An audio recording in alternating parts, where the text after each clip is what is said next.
In this video, I will show you how we can insert data from HTML form into MySQL database table using PHP. And for this, we are going to use PHP PDO library. Hello friends, my name is Max Pronko and welcome to this channel. This channel is all about creating web development tutorials for you to improve your development skills and knowledge. And before jumping into the actual tutorial, I would like to thank all my Patreons who support this channel. Without you guys, it wouldn't be possible to create free tutorials and upload it on this YouTube platform. Thank you for this. I've created a simple register form that includes email address, first and last names and the password, and a submit button.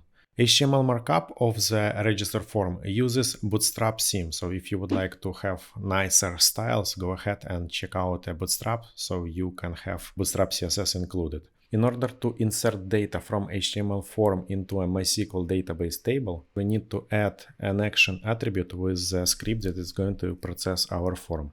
And secondly, we have to add a method equals post, so we will send all data via post request.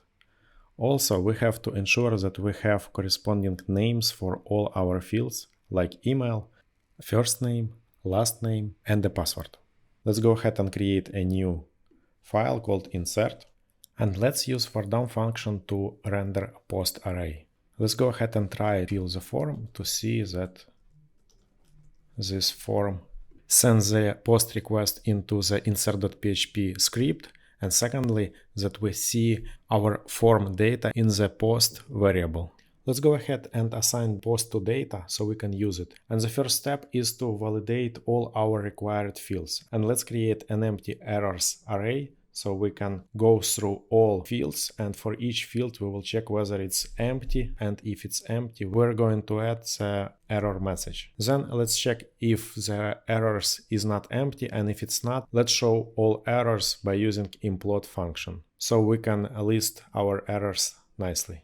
The next step would be to validate email, and for this we're going to check with the help of filter var PHP function, and we will pass this email value, and with the filter constant filter validate email we will check if it's not valid, and if it's not, we are going to show a message in valid email format, and we will exit the script. If everything is fine with our data, we can go ahead and prepare database connection. For this we would need to provide a host, database name, user, and a password. Also, let's prepare a DSN string so we can connect to MySQL database.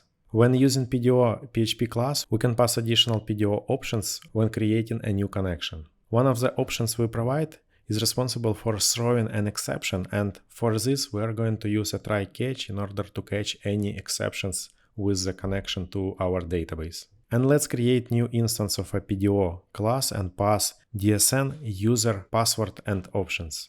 And in case our connection is not successful, we're going to hide an original exception with credentials and throw our new one with the message and the code. Hey, if you like this tutorial, please hit like and subscribe to this channel so you won't miss the upcoming videos. The next step would be to create a users table. So I've prepared a script called user-table.sql, and I'm going to copy the script and execute it in a PHP insert demo database. So I'm going to connect through PHP Storm, and in order to do this, let's go ahead and select data source, MySQL, and let's provide credentials, root and PHP insert demo. Let's hit apply and OK. In this console, let's paste our SQL and let's execute it. As a result, we should have a new table called user created. And as of now, we don't have any records. Let's use prepare method in order to prepare our select query, and we will check whether we have an email in our users table. The execute PHP method will help us to pass email value from our HTML form.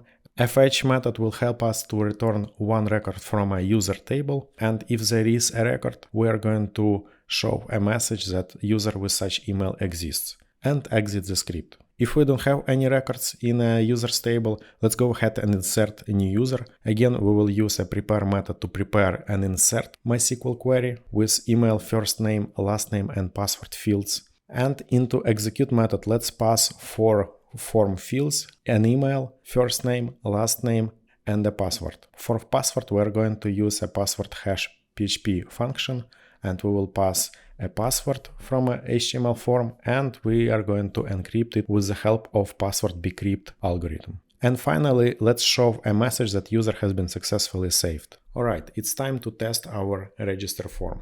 Let's add a new email, first name, last name, and a password, and let's hit submit. And as a result, we have a successful message. The user has been successfully saved. Let's go back and try to submit this form again, and we have an error. And if we will change an email, we can successfully submit this form again. Let's check our database, and as we can see, we have, after increment user ID, email, first name, last name, and an encrypted version of a password, as well as created at date. If you like to learn more about PHP development, please go check out other videos on this channel and make sure to subscribe so you won't miss any upcoming videos. I will see you in the next video. Bye.